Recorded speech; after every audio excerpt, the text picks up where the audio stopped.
Good evening. This is Camp 2012.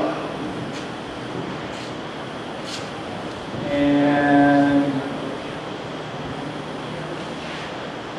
in 1990, at the 35th anniversary of camp, we did an interview with the camp directors, Janie and Booty Breezes, and we captured that moment in time as far as what camp was, what camp was intended to be, what it could become, the potential of it.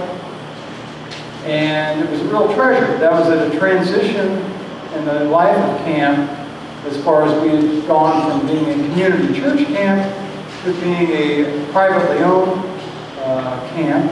Janie and Booty, there's the general idea of the camp community to become an independent entity.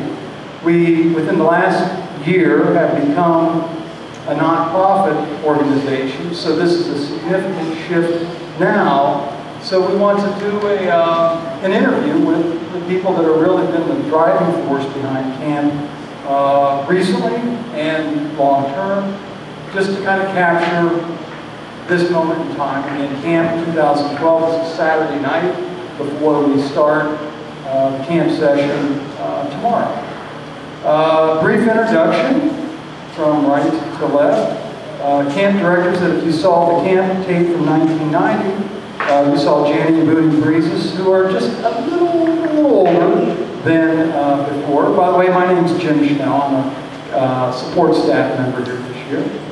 But Janie and Booty accepted the invitation from Reverend John Selby in 1955 to start planning for the first camp in 1956, and they've been at the helm ever so capably since then. Jen Bourne, I'm going to come back to Jen because she's the wave of the future. David, Janie Breezes, Boone and Janie Breezes' son, David Breezes, is the program director, and has been the program director for many years, and his ever so capable wife, Tina, has been officially labeled camp administrator, but has been really a key driver behind camp, the whole operation. And right along that line, Karen Ingram, who's been associate director of camp for many, many years. Okay. Now I want to come back to Jen Bourne, who has been the president of SFA for the past year as we transition from being really a privately owned entity as a camp to becoming a nonprofit organization. And just a lot of potential there. And Jen's been, just really took the bull by the horn and kind of took us down that path. And is now getting ready to pass that baton on to the next person who will be serving as president of SFA. I have some questions. Again, this will run 1 hour. I have some questions I'm going to start off with each of them individually, and then have some general questions I'm just going to throw out to them, to the group. And then if anybody who's in our viewing audience wants to ask anything, we'll open up that depending on how time goes.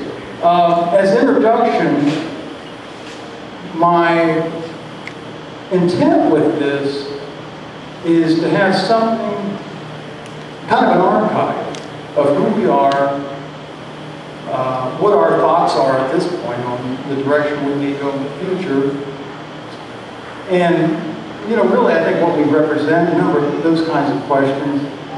And as we do this, I think there are other camps that are out there that we know are similar to us, maybe not similar in all ways, but I just think those of you from other camps that are viewing this, I think you may see some of yourselves in this, and I think this is just kind of an outreach in some respects where we can kind of learn from one another.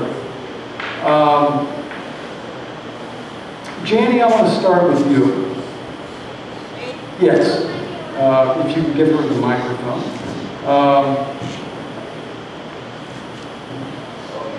Something we've done over the years in the life of camp has been kind of really, even though we have rules, there are some common ideas that kind of float through the camp collective mind. One of them, and this is, I started on staff in 1974, and this is the first one I ran into where, you know, sometimes I'd be confronted with a decision and I think, what am I supposed to do here? And one of them that you mentioned early on that comes up from time to time is that camp is for the campers. You know, and if you keep that in mind as a staff member, that's going to help you a lot, with a lot of decisions. Absolutely, absolutely. You mentioned something this past year that was right on par with that at a staff, at SFA meeting we had at Jen's house back in September, where we were talking about, and again, this is something every camp has go on. We were just kind of generally talking about the division of labor at camp. That some people put in a lot of hours, and then other people, myself included, don't do as much. And then some that even do less than people like me. And we were talking about, some people were saying, you know, should we have people around that aren't doing as much? And you mentioned, to quote you, was, you know, those might be the people that really need camp the most. Is, you know, people who aren't, just because they're not working as hard doesn't mean that they don't get a lot out of the program. But anyway, the line I'm going to is, you said our weaknesses are our strengths, and our strengths are our weaknesses. Oh, absolutely. Could you talk about that a little bit? Our weaknesses are our strength. I always said that about community church, which was our origin, because we were so free and open. We had very little hierarchy telling us how we had to think and how we had to read scripture, how we had to put our programs together, and so forth and so on. And we attracted people from all faiths. And I loved that. That was the strength. It was also the weakness. Because the structured camps do have that structure behind them to call on when they're in trouble. And our church went through a couple of times when we were kind of in trouble. There really wasn't much to send help to, because we were an entity of ourselves. Much the same the camp itself is.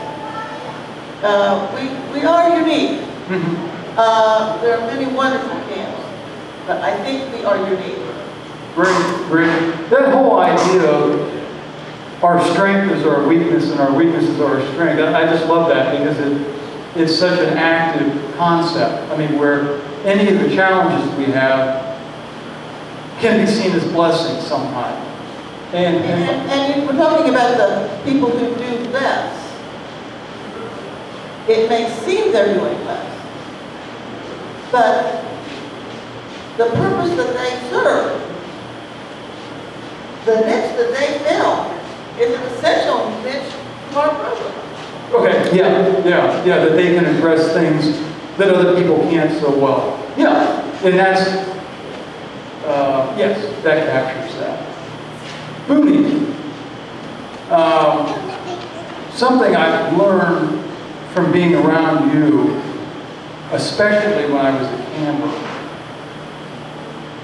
was and has been the importance of vision and having a vision for the future and a vision for, not in specific terms, but in general terms, what this kind of camp can be. This camp started as a church camp.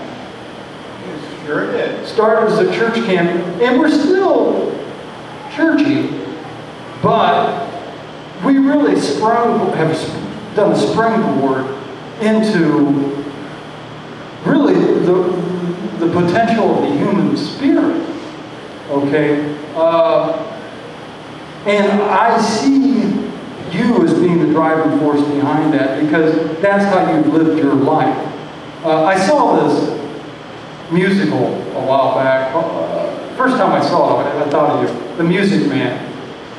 You know, the guy who comes into town and basically kind of creates, he seems like a huckster, you know, a snake oil salesman or something, but really after a while you watch this and he gets the people believing that it's really bigger than it is.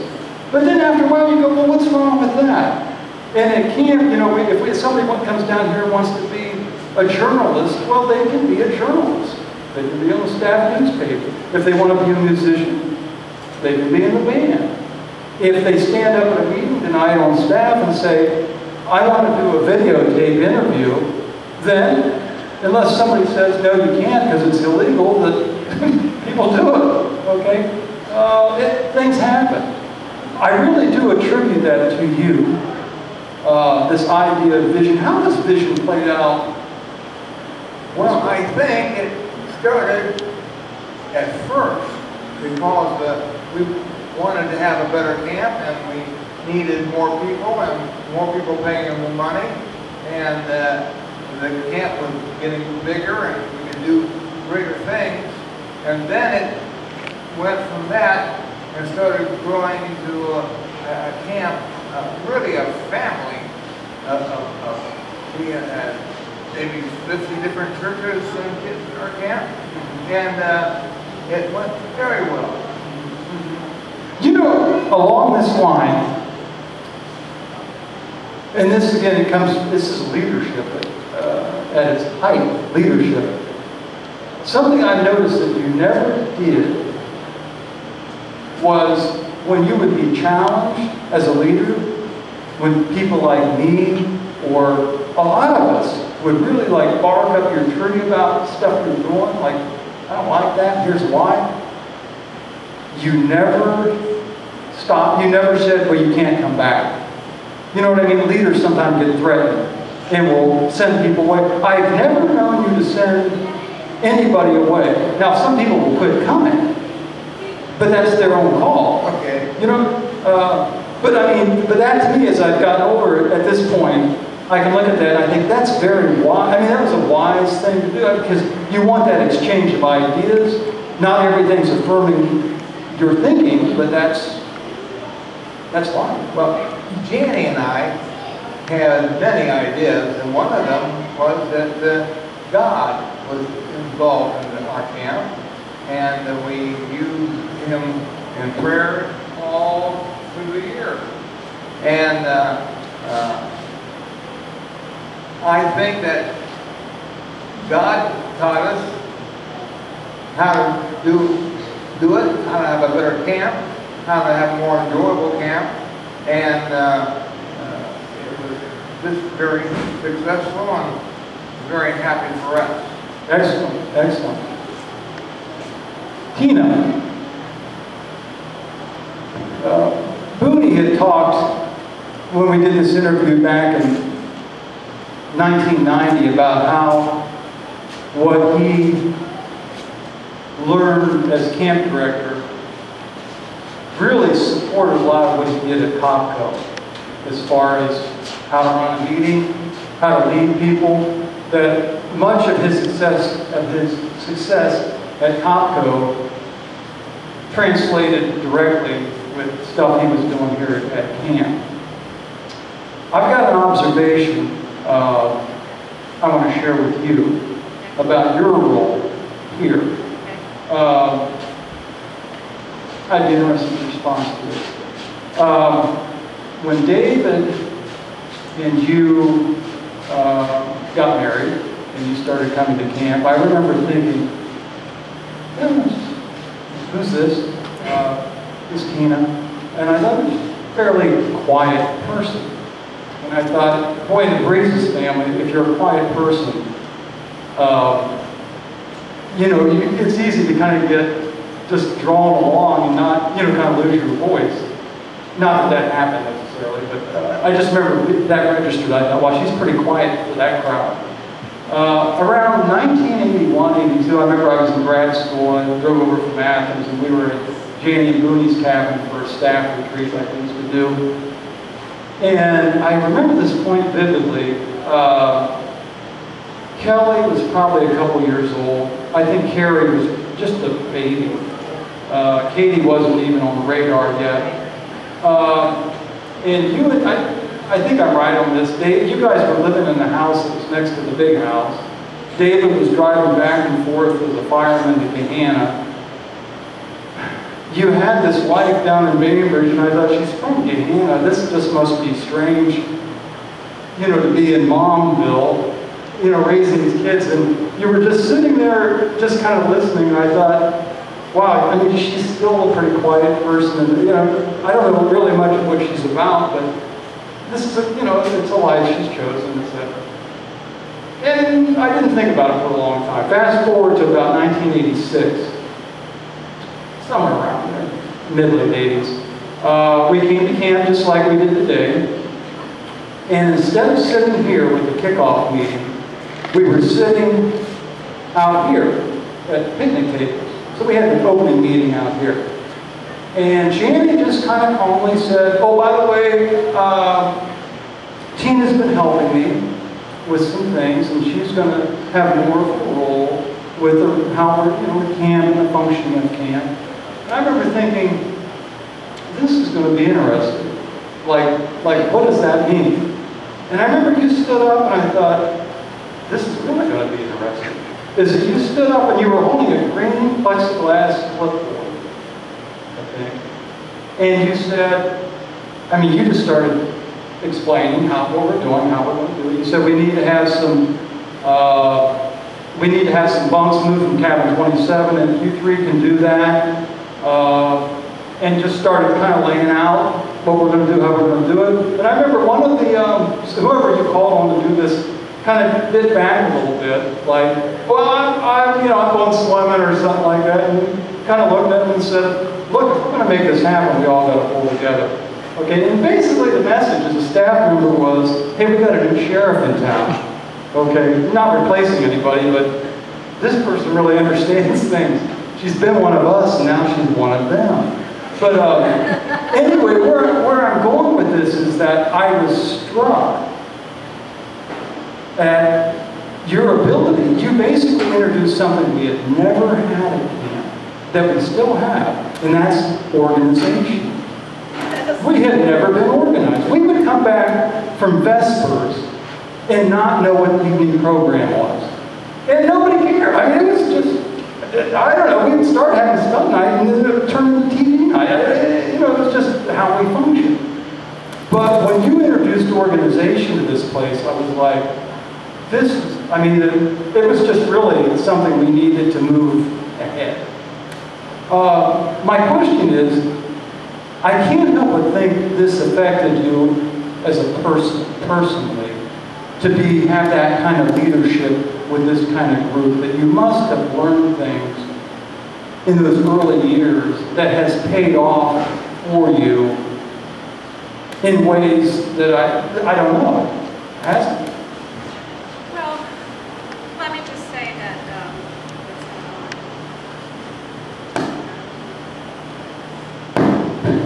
all right. Not that I need a mic, but this lady right here is Miss Organization. When she kind of handed things off to me and went into the kitchen, it was, you know, I learned very quickly. What I remember about camp, I learned a lot from in the parking lot with the parking lot kids and Betty Overrocker and twins and my girls and, you know, our kids. But I also watched them. And I watched how they organized camp. And we just took it one step further and come up with a schedule. There are others that don't come to camp now that were a big part of that during those times. Snoopy, Robin Klinger, she was very organized, helped with the making of a schedule. At the beginning, let me just say that I was quiet because I'm always observing, seeing where I could help, but have learned that you know when to step up and you do things by example. So if we step up, hopefully we'll have the rest of the staff follow. Okay, great, great, great. For those of you that aren't familiar with our camp, again, these are just, there was no pre-warning to these people about what these are, so I'm interested to hear the answers sometime, even though, we work so closely. Karen Ingram, I don't know anybody in the history of camp who has worked harder, but you're not really in a position to be known that much outside of camp. Anybody here knows the kitchen's on work. But I mean, the amount of work you put in is just a huge thing, and it has been. I mean, since I've been around. The kitchen, I mean, so much of camp, really all of camp, going back to what I was talking about earlier, can function, turn on the dime. We can do this at the last minute, we can do that, we can change this. But the food has to be, the food has to be done right. And it has to be done on time. And, the kids we're going to be hungry and we got to eat. And we can't eat food that's got bacteria, all that kind of stuff. It's got to be clean, it's got to be organized. When I watch the kitchen staff work, I'm like, I don't want to work in the kitchen. because they're really working. But, we have people that come back year after year after year that are, I don't know how they can do better than they do. What is the drive? We're not the only camp with a kitchen. All camps have kitchen staff. What's the driving force behind that for the kitchen? Well, I think we have fun for one thing. And it's nothing becomes a real, there's problems, obviously. But you deal with it, you roll with it, and nobody gets angry with everybody. We have a lot of fun, and we've worked together for so many years that it's just, everybody knows what they need to do, and knows that if somebody doesn't feel well, somebody else will step in and take care, help out. So it's, it's something we look forward to doing as a group, But it's getting to the point, they're all getting much older. We need to get people trained in to learn the jobs, and we're gradually trying to work some young people in. But it's a long day, and it's a hot day. I've worked with other camps over the years, nothing like this one as far as how many years, but just here and there have experiences with other camps. And I find the kitchen staff to be amazingly similar to ours. It's like same characters, just different faces. When I'll go back and thank them for the green beans or something as I'm walking through, I'm like, there's my Dave and Rick Walker. That's, where I can place that in there. But whatever that is, people that work in the kitchen, really doing the labor of a place like this that carries the day. It's just something I tune into when I think of being here as far as one of your many contributions. But leading that effort would be, over and above. David.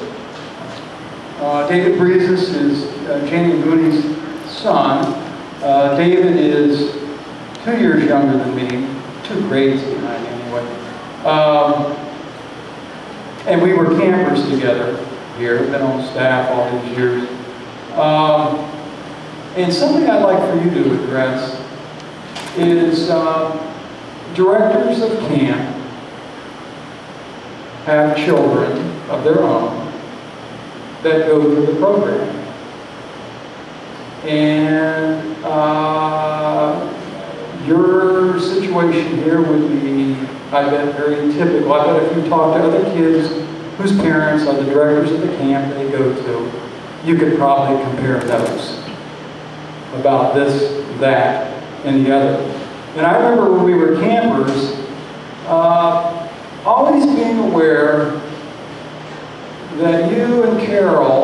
sister. Well, you can let them close, but not too close, because they're connected to the directors. Like if we were doing something that we shouldn't be doing, that, you know, we just always, you just have to be careful, you know, about that. That would be a drawback. You know, an upside would be, you know, you're you're more in tune with what's going on. You can live it, you know, camp, even though camp ends at the end of the week, you know, I think when you go home, it's some version of camp, you know, in a household like that, when the directors are, you know, your parents. My question is, what suggestions could you offer people who are directors of camp, who have their own kids in that camp? What are some things those parents should keep in mind as directors about having their kids there? Well, first of all, I think you have to remember that they're campers first. You know, they're your kids. You have to treat them as another campers. That's hard to do. They know what's going on. They know the inside, everything. They live with them, like in our house, 24/7.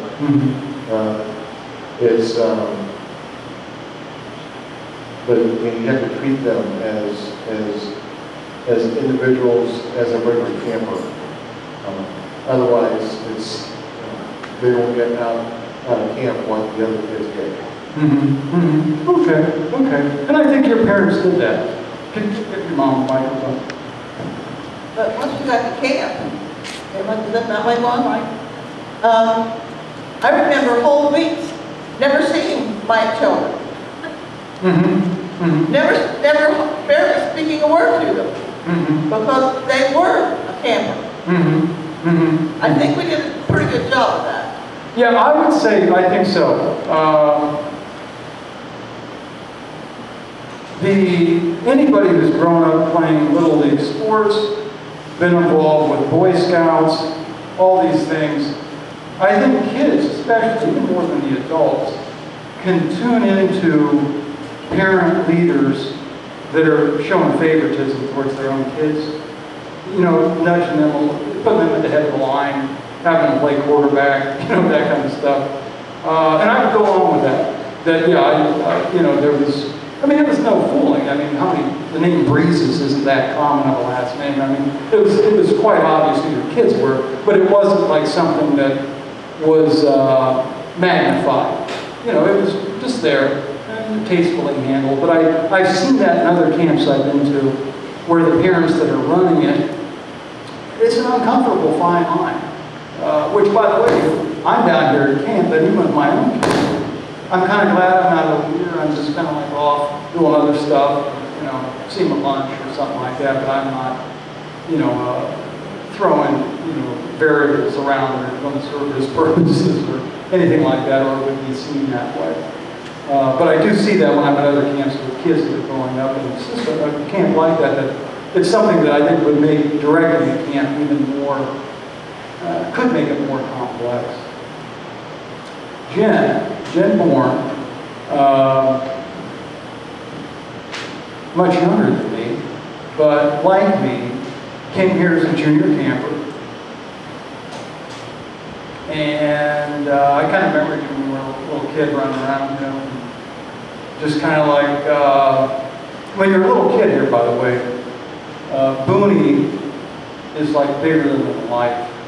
I mean, remember that? Remember that? I do, and I see it in my kids' eyes now. Yeah, I mean, like, when you figure out that he actually knows my name, you know, that kind of stuff, like, you know, you're on the map kind of thing. And it's a weird feeling to grow up as a camper in that. You go to being a senior camper, and then you get on staff, okay? But when you move up to a position, by the way, SFA is a organization that supports the camp and really provides a lot of leadership for camp. And so to be the president of SFA, and by the way, just to kind of come back to this past year has been pivotal in that we've become a nonprofit organization, and as such, we're a different kind of entity now. And whoever's the president of SFA really has a lot of authority here. I mean, like in the legal sense. And just organizationally has a lot of authority. 6 or 7 years ago, somebody nominated me to be president for SFA. And I didn't have time to do it. And I said, well, thank you, but I really can't. But I remember thinking as I drove home, like, wow, that would be strange. You know, it would be weird. You It was know, completely strange. I'm glad to hear you say that because you played it with Grace last year when you won the election. I remember thinking, like, she's smart enough to know that this isn't just some cosmetic thing, that this next year is just going to be, could be huge for us, which it has, partially for the efforts of yourself and all everybody else is up here. But what kind of plan or vision or thoughts did you have when you came into this? And I should tell the audience, anybody watching this tape, you own a small business. And so that really kind of gave you, I think, pretty good insight to the kind of stuff we were going to come up against, you know, as far as challenges. But what kind of thinking did you have? A vision or plan or thoughts about what you were getting into and what this past year could be? I had completely selfish motives. I wanted camp to be here for my kids. So I wanted to make sure that whatever their dreams were happened in my lifetime and in a method that was going to be able to secure the continuance of camp for a very long time. And that was my sole goal, was just to take whatever their dreams were and then look at that in a business-like way. Now that we have more eyes looking at us as a 501, we are more fiscally responsible in general to our community. When we raise money, we need to be responsible with that money and do what we say we're going to do with that money. There's just more responsibility. And I wanted to make sure that it was set up correctly so that on a go forward, we could all enjoy it. Because what is the point of this if we don't enjoy it in the end? And I want to like get old and sit like Flash in the back of the room and watch my kids be president of SFA. And that was really the entire objective in me accepting any invitation to help out. I just wanted to hopefully be that a person that could merge two worlds. The future with the past. Okay, great, and you've done it. I mean, you've done it. I mean, and it takes somebody, somebody has to come forward like the way you did this past year and step up. But I just thought, really, most of everybody else on the panel would have been kind of groomed for that. But you were, I'm not groomed in any way. You were groomed, but it really took somebody, and you're like this, a take charge person that's just going to, hey, I might make some mistakes, but, at least it's real life, folks. That kind of thing. And that, by the way, makes it easy for somebody like me as a follower to go, yeah, let's do it. And that's, a momentum that really carries together. But she was supposed to be the president this year. How about giving her? She was supposed to be the president this year. She was supposed to be. She had the experience in her background. She wasn't groomed from camp. She was groomed for this year. And he knew it. And blessedly, the people knew it and let you do it. My accountant had told me, you will never get a nonprofit. You'll never get it. This lady got it. No, it was you pushing. It was you pushing that got it. I must say I had my doubts. I don't know. I'm not a business mind, but I kind of wondered how this is going to work. And if it takes divine intervention, then so be it. it goes back to, we have let him lead.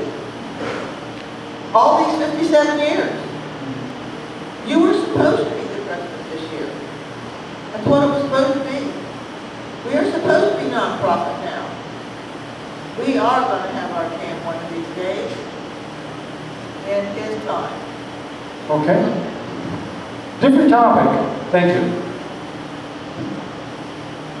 This is to the group. One of our strengths that I think we've done very well, and I've seen it in my time here, I started in 1966, is how we've changed with the times without changing with the times. Basically, I guess that means we've changed the things, I guess, that should have been changed, but we haven't sold out on things you shouldn't sell out on. Brief example, something that hasn't changed is, I don't know how else to phrase this, but in general terms, we're not going to put up with anything we shouldn't have to put up with from anybody, a camper or a staff. And when I was a kid, it was in the form of, kind of like Booney was this, I don't know, larger than life guy. I don't know how to say it other than that. Like, anytime we did something that we not been courting problems with, it'd be like, what if Booney finds out, that kind of stuff. And now, we kind of, your presence, you're more like the grandma and grandpa of camp, but there's an ethos that has continued about what's okay and what's not okay, to the point that really everybody's kind of responsible for being Booney now. That if a kid is being picked on in a cabin, being picked on, this is the kind of place where somebody else, not necessarily, they don't have to be a staff member, will step in and go, hey, cut it out. We don't do that here. You know what I mean? That kind of thing. So we haven't sold out on that, and we haven't gotten legalistic and litigious and filing lawsuits with each other. So we've kind of kept the track. But how do you suppose we manage collectively to change with the times without selling out on things that we shouldn't change? That's open to anybody.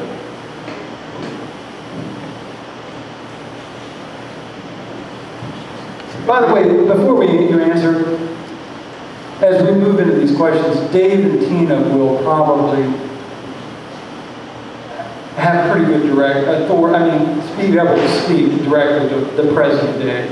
So please don't feel self-conscious if you find yourself talking a lot as we move into these questions. I think that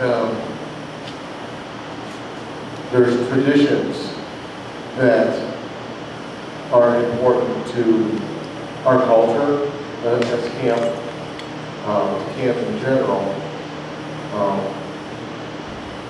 And what we try to do is keep those traditions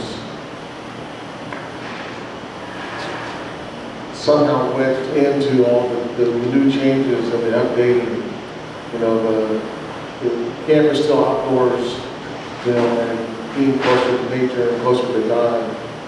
But yet we still have, the technologies, the PA systems, and the emails and all the electronic, registration that, makes life supposedly easier for us. But we still keep those traditions to keep us grounded. And of course, then when we change some traditions, some people have pushes until they figure out that we're really not changing those traditions, we're just tweaking them and making them better. Okay, good. And by the way, camps or organizations overall that don't do those modifications kind of do become outdated.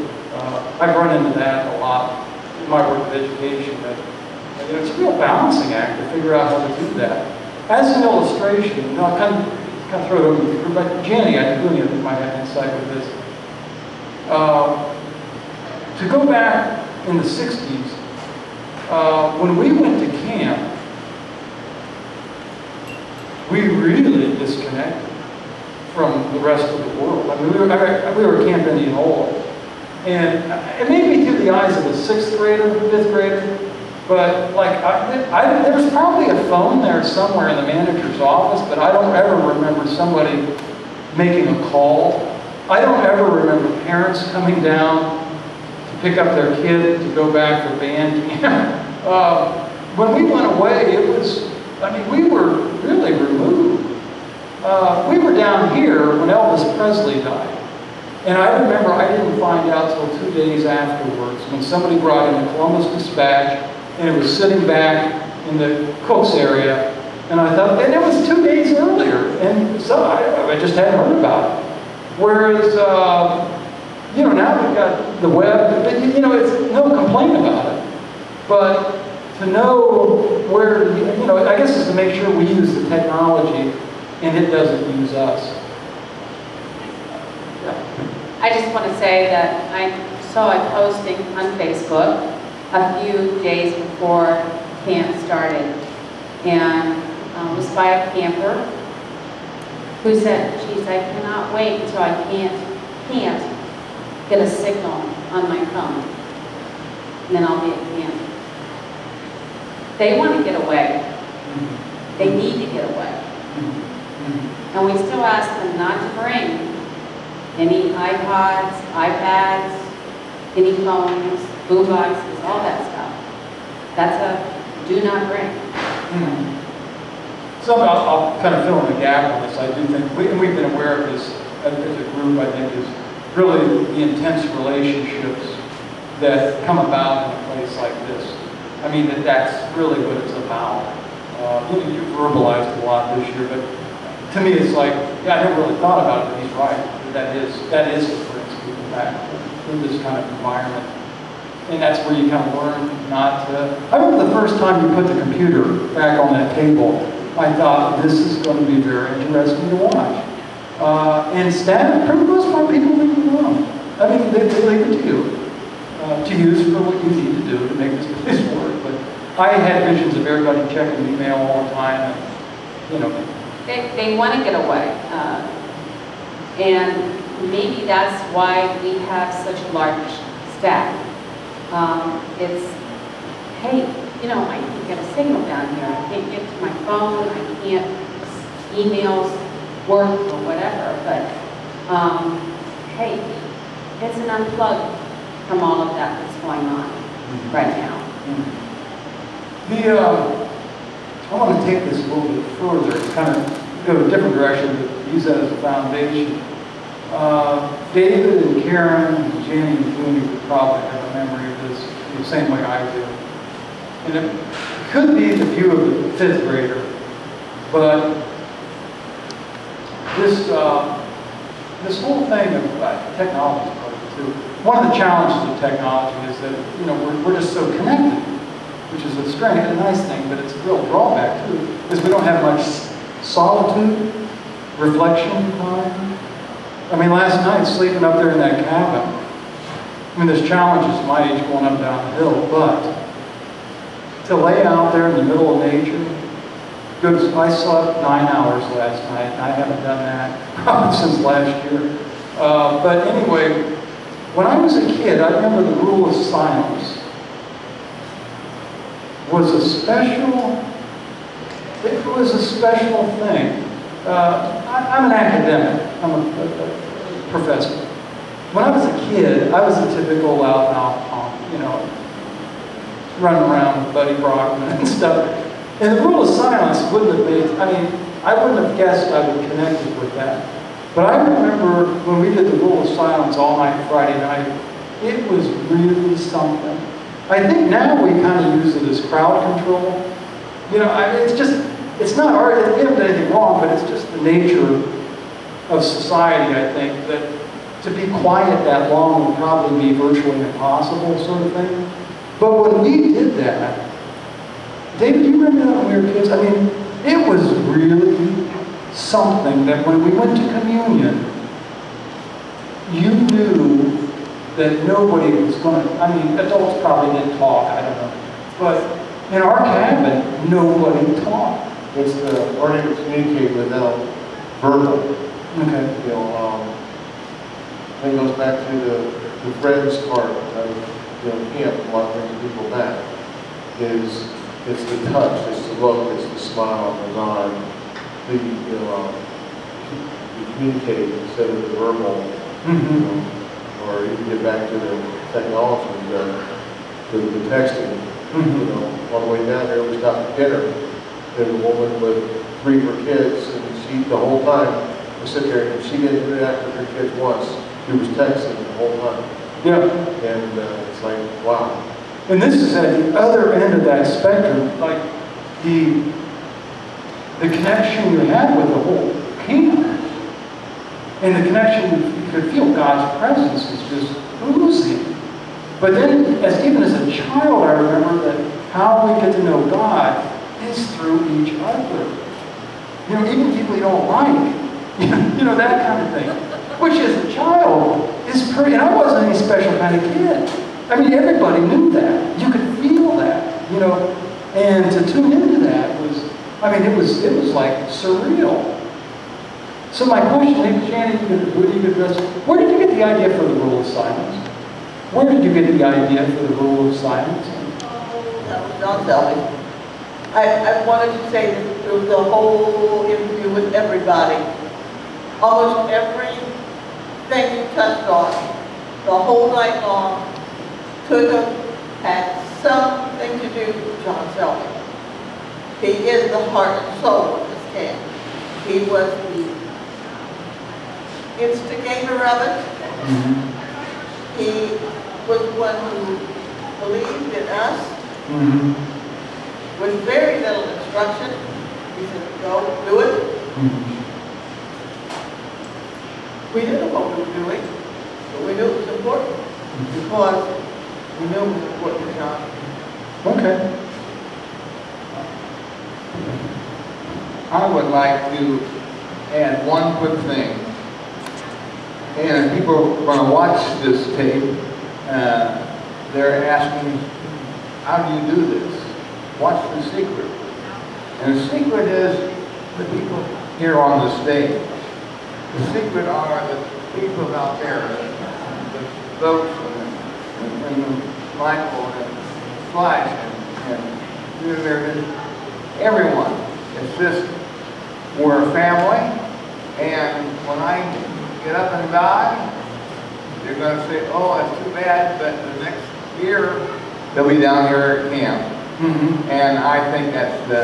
And I'd like to say something a bit more about Karen, because y'all talk so much about her cooking, which of course is so important now. But at the beginning, she and her husband then joined us as sponsors of the youth group. They were tremendous help to us, and of course, once the youth group was going to lead that camp too. And we're down here leading that camp, and it developed to the point where you talked about me not being organized, and I'm not.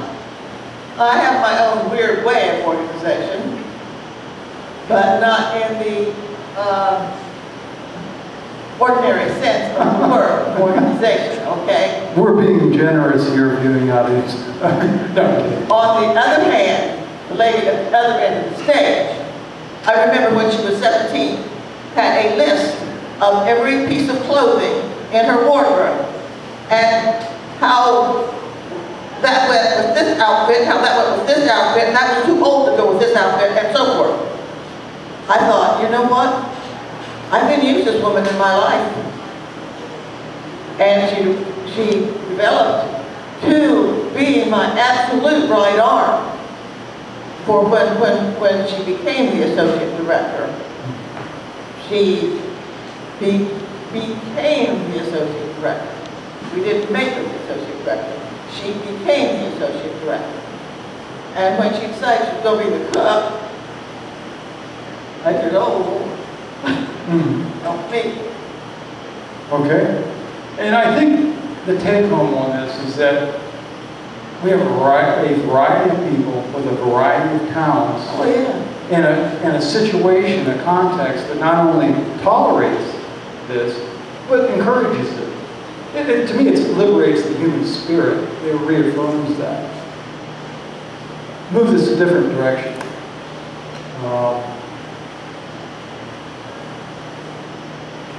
And this is I would like to say that those two people, that one and that one, have far exceeded my expectations of what they could do in this game. I am so proud of both of them. I would heap praises on them, but it would only embarrass them.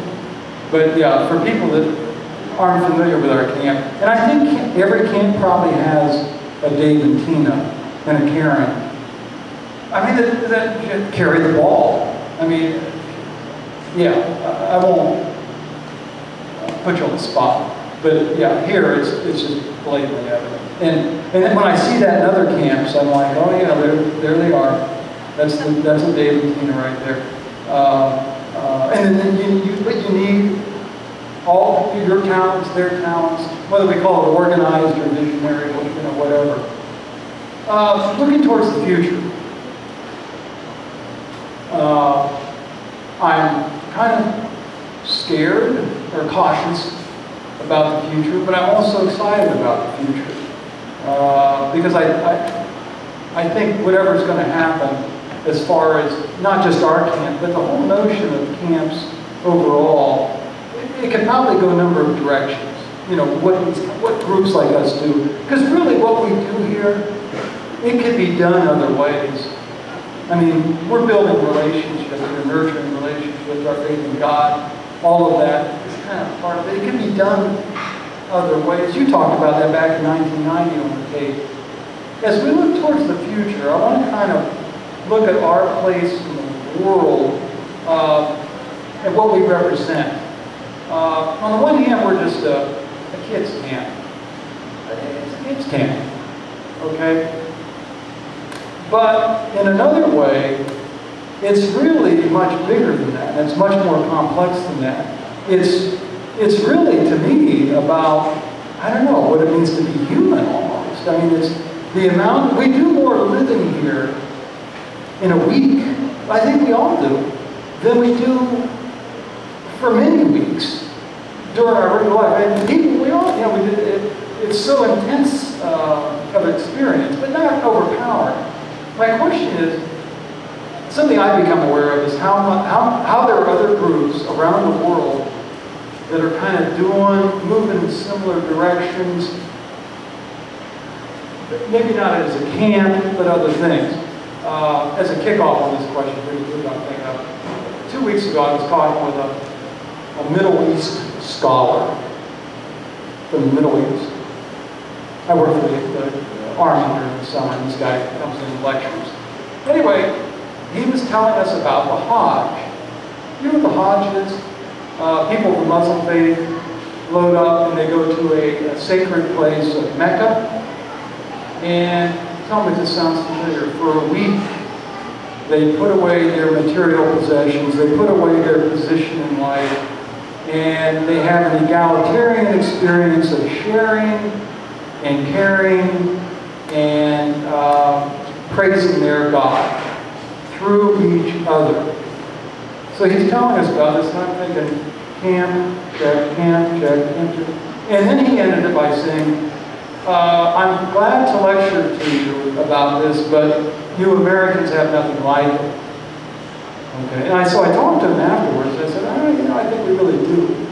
I think our churches a lot of times serve this function.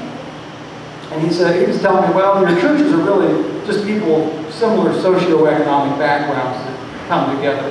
And it's a social thing. And it really is a social thing.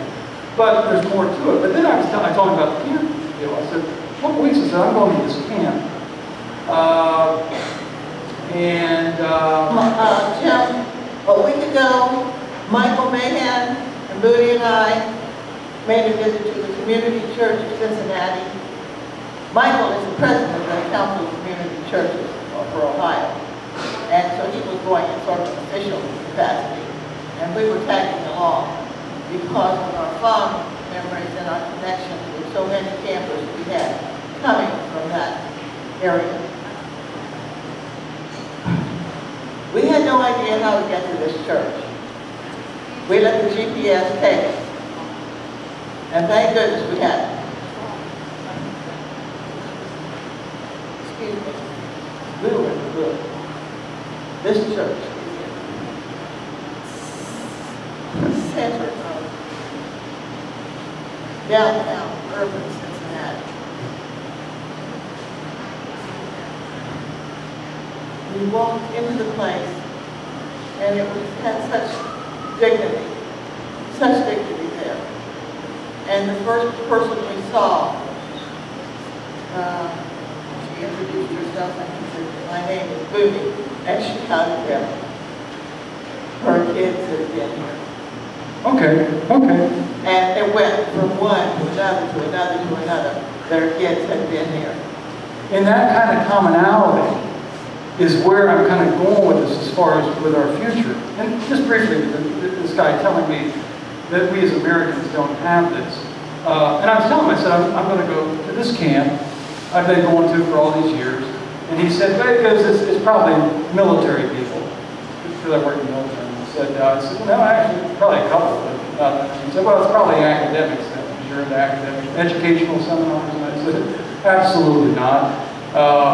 He said, well, what do you do while you're there? I said, I will live in a cabin in the woods with a guy who sells subscriptions to a coupon newsletter.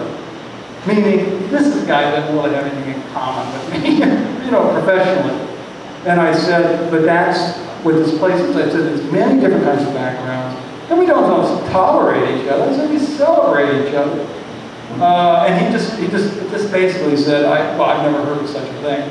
But he did acknowledge, he said, it's like the hot. And where I want to go with this is that we are connected to, I think a lot, like we talked about Cincinnati, which socioeconomically, yeah, we're a good deal different than us. I think we're kind of part of a movement in some ways. I mean, just loosely. But the question is, and this is really open to anybody, where do you suppose our future vision takes us? If it's anything other than a camp like this, or in addition to a camp. As we look at the internet, what could we be doing 50 years from now that we're not doing now? If anything.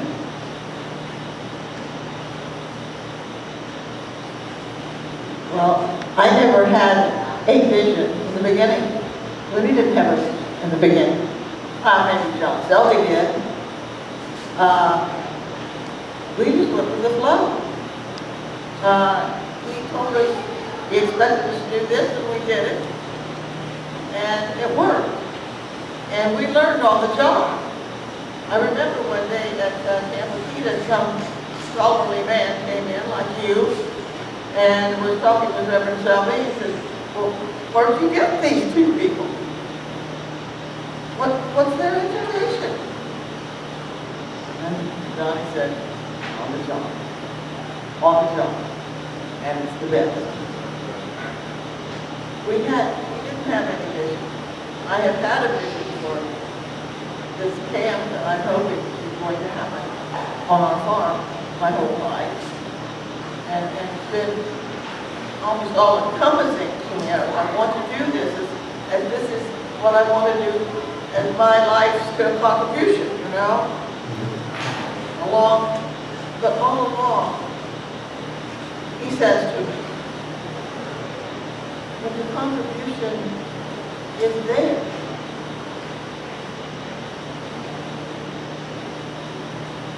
Still want it. And he says the contribution is there. Okay. I'll add something to that. I think that the future of this camp, regardless of where it is, will always be adults scrambling like crazy people to spend a week in the woods to give their kids something they know they're never going to get any other way. There's no educational program that I know of in in my world, she's going to give my kids this. I have an 8-year-old and a 12-year-old that understands respect, understands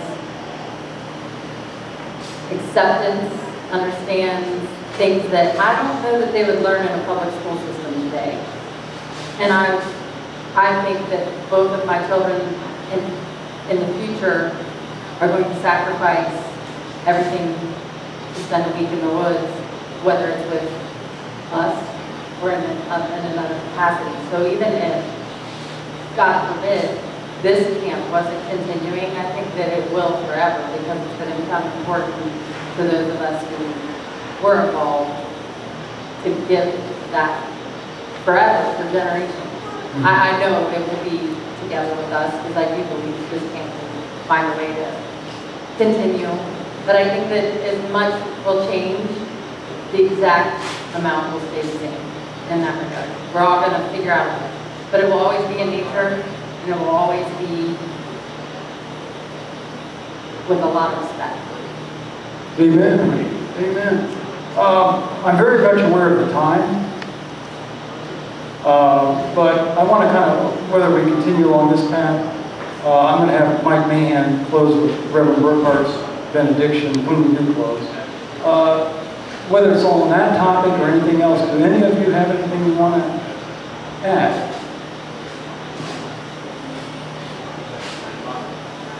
Well, I believe that the future is important to all of us. Camp has a primal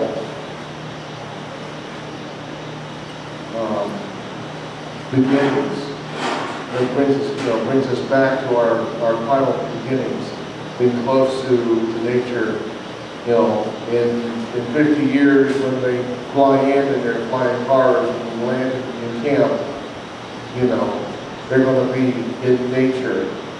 And I think it's important for us to give our children and the children of the future that experience, to know nature and know God in that setting. Mm-hmm. Mm-hmm. I just want to add a word to 3 generations now. I mean, having our grandchildren here, we're just 4, right? I'm sorry, 4. I mean, that's super exciting for us, and that's why we're still doing this. We're already, as you can tell today by meetings and so forth, the next generation is stepping up. We've never talked about this as a group, but I think I remember being incredibly excited the first time I brought my son with me when he was 4. Like he's going to get to do this. And I remember like at one of the Vespers when the whole camp got here, we were sitting down there and we were singing. And that's a pretty powerful experience. To be sitting in the woods, Green Cathedral, with a bunch of people singing. We're connected in such a way. But I remember he started crying softly. And I thought, I know what that is. He's tuning into the emotional plane. He doesn't know what it is. He doesn't know what to do with it. And I remember as a camper being struck that way, wow, this is like a tsunami. I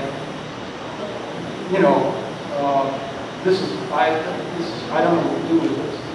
But yeah, I would think when I see your grandbabies down there, it's like, oh yeah, that must just be, over the time. Again, I'm aware of our time, so I do want to kind of bring this to closure. And I think probably symbolically, going back to Reverend John Selby, that I suppose is the one who planted the seed for all this, is for us to close with Mike Mahan doing his benediction, which is a version of Reverend White Burkhart's benediction. So Mike, if you could take us down that trail. Yeah.